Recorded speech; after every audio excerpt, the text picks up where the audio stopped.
মাননীয় সভাপতি, গত 7 সপ্তাহের মধ্যে আমাদের সরকার বিভিন্ন গুরুত্বপূর্ণ পদক্ষেপ গ্রহণ করেছে।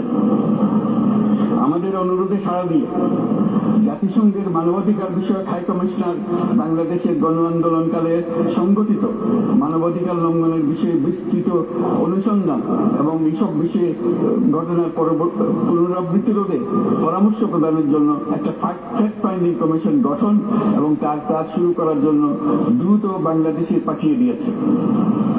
আমি তাকে বাংলাদেশের পক্ষ থেকে অশেষ ধন্যবাদ জানাচ্ছি।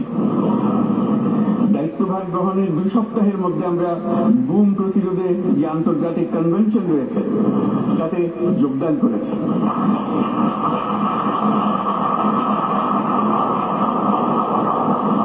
এর আশু বাস্তবায়নের জন্য প্রয়োজনীয় দেশীয় আইন ও বিধি প্রণয়নে আমরা এখন প্রক্রিয়া শুরু করেছি। বাংলাদেশের বিগত 1.5 শতকে বাংলাদেশের গত 1.5 দশকে যে সমস্ত গুমের অভিযোগ রয়েছে সেগুলো তদন্ত করার জন্য একটি তদন্ত কমিশন এই মুহূর্তে কর্মরত আছে। মানুষের আস্থা আত্মবিশ্বাস ফিরিয়ে আনতে এবং নির্মম অতীত যেন আর ফিরে না আসে কোনোদিন, সেই জন্য আমরা কিছু সুনির্দিষ্ট খাতে সংস্কারকে অগ্রাধিকার দিয়েছি। সেই লক্ষ্যে আমরা বিদ্যমান নির্বাচন ব্যবস্থা, সংবিধান, বিচার ব্যবস্থা, জনপ্রশাসন, আইন শৃঙ্খলা ব্যবস্থা সংস্কারের জন্য স্বাধীন কমিশন গঠন করেছি।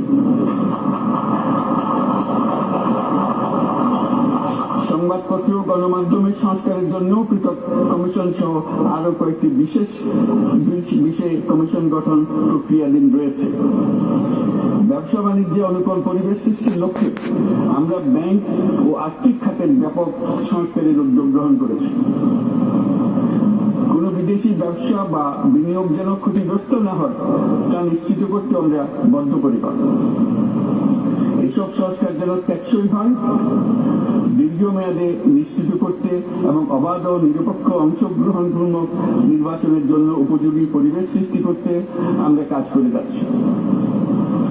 গণতন্ত্র, আইনের শাসন, সমতা, সমৃদ্ধি অর্জনের মাধ্যমে একটি ন্যায়ভিত্তিক সমাজ হিসেবে আত্মপ্রকাশের অভিপ্রায় বাস্তবায়নে আমি বাংলাদেশের প্রতি আন্তর্জাতিক সম্প্রদায়ের সমর্থন ও গভীরতর সম্পর্ক গঠন করার জন্য আহ্বান জানাচ্ছি।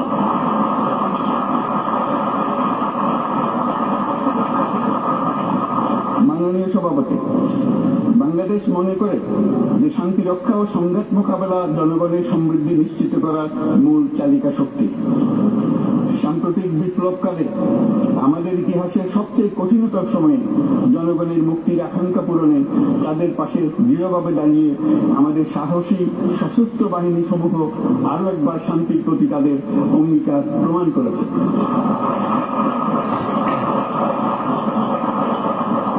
এটা সম্ভব হয়েছে শান্তি রক্ষায় আমাদের অঙ্গীকারের কেন্দ্রবিন্দুতে মানবাধিকারকে স্থান দেওয়ার ফলে।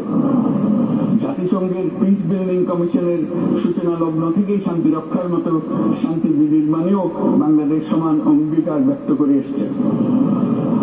আমাদের দিনগুলোতে আমরা জাতিসংঘের শান্তি রক্ষা কার্যক্রমে আমাদের মূল্যবোধ ভিত্তিক অবদানের ধারাবাহিকতা রক্ষা, সমুন্নত ও প্রসারিত করতে বদ্ধপরিকর।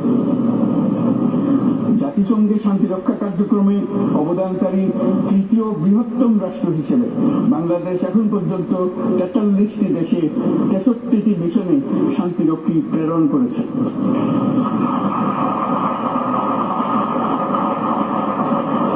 বসনিয়া থেকে শুরু করে কঙ্গো পর্যন্ত বিশ্বের বিভিন্ন প্রান্তে এসব মিশনে দায়িত্ব পালনকালে 168 জন বাংলাদেশি শান্তিরক্ষী নিজেদের জীবন বিসর্জন দিয়েছে। আমরা আশা করি যে কোনো অবস্থায় নানা প্রতিকূলতা সত্ত্বেও জাতিসংঘের ভবিষ্যৎ শান্তিরক্ষী কার্যক্রমগুলোতে বাংলাদেশের প্রতিরক্ষা বাহিনীর সদস্যরা একইভাবে অবদান রাখার সুযোগ পাবে।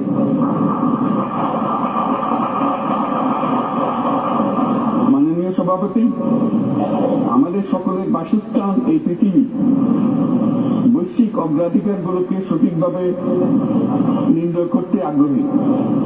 জলবায়ু পরিবর্তন আমাদের সকলের অস্তিত্বের প্রতি হুমকি স্বরূপ। এই গ্রীষ্মে সর্বকালের রেকর্ড ভঙ্গকারী তাপদাহ আমাদের জলবায়ু জনিত পরিবর্তনের কথা স্পষ্টভাবে স্মরণ করিয়ে দিয়েছে। আমাদের যা প্রয়োজন তা হলো জলবায়ু সম্পর্কিত ন্যায় বিচার, যাতে করে দায়িত্ব জ্ঞানহীন সিদ্ধান্ত, উদাসীন আচরণ কিংবা এর মাধ্যমে সাধিত ক্ষতির বিষয়ে যারা সংশ্লিষ্ট তাদের দায়বদ্ধ করা যায়।